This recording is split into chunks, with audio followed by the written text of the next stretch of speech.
There is no better way to practically define what total life stewardship really is than with the simple phrase, keeping the heart of God at the heart of living. As we have already learned, stewardship is all about carrying out the wishes of God, the owner, as one of His caretakers of His property. We need to be reminded again of Psalm 24:1, which expresses this truth. The earth is the Lord's and all it contains, the world and all those who live in it.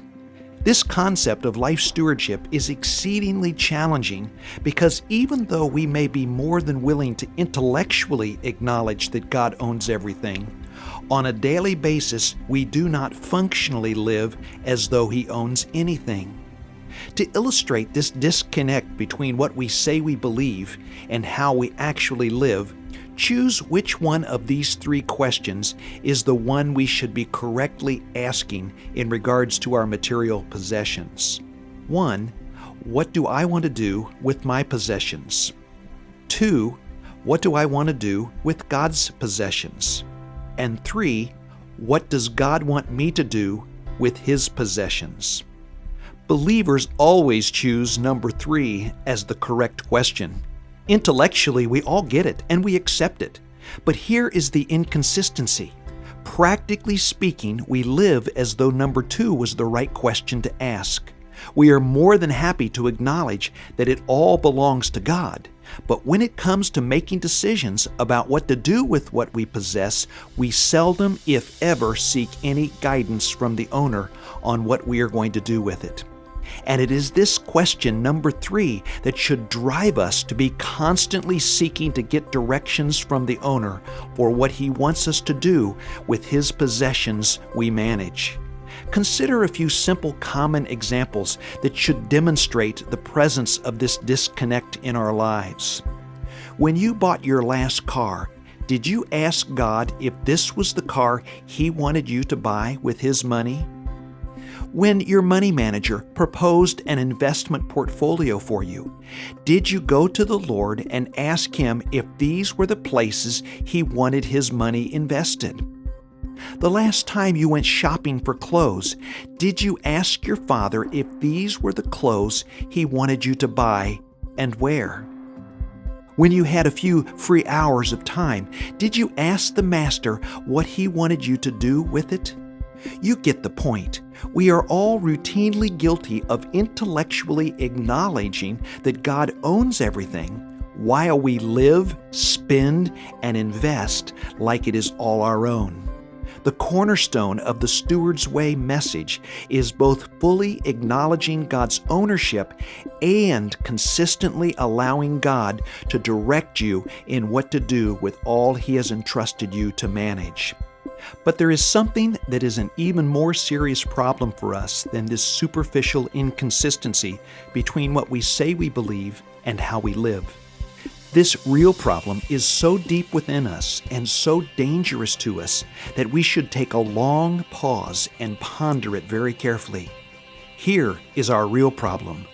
All our sin at its core is the result of personal selfishness.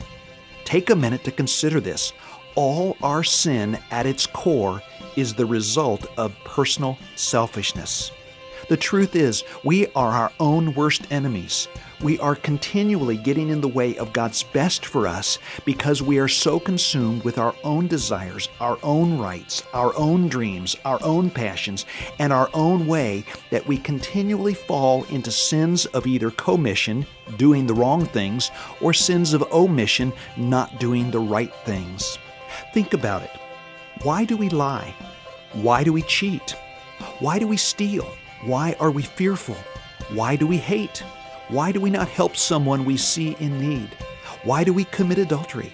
Why do we lose our temper? Why do we become addicted to drugs or work or entertainment? Why do we covet what others have? Why do we wear masks around others? Why do we not want to submit to God? We could go on, but the fact is, it always circles back around to self. And as the old cartoon character Pogo confessed, we have met the enemy, and he is us. The reason for making this point is because our practical rejection of the life of a devoted and obedient steward is just another example of how self gets in the way of God's best for us. We want to be in charge.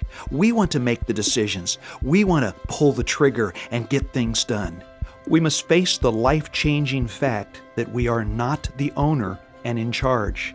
We are managers who are expected to meticulously carry out the wishes of an all-loving and an all-powerful owner.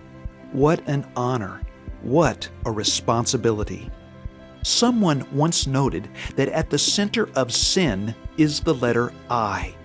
We will always find I, self, ego, always looking out for number one at the center of our sin. That is why Jesus said that if we really want to live, we must first die to self. For whoever wants to save his life will lose it, but whoever loses his life for me will find it. Matthew 16:25. If we want to be first, we must let everyone else go ahead of us. The last will be first, and the first will be last. Matthew 20:16. If we want to really be free, we must submit to slavery. Whoever wants to become great among you must be your servant, and whoever wants to be first must be your slave. Matthew 20:26 and 27. If we want to be great, we must strive to make everyone else greater than ourselves.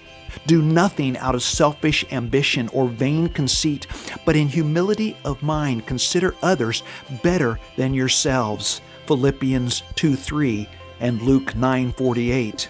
The reason living as a steward is so challenging to practice is because we must get self out of the way. As long as we are fallen creatures with a fallen nature, we will have to wrestle daily with the lingering ghosts of our own selfishness until we someday finally shed this dirt body and move on to better things. In the meantime, we must resist with every ounce of our being the temptation to inappropriately assume the throne and play little gods over stuff that does not even belong to us.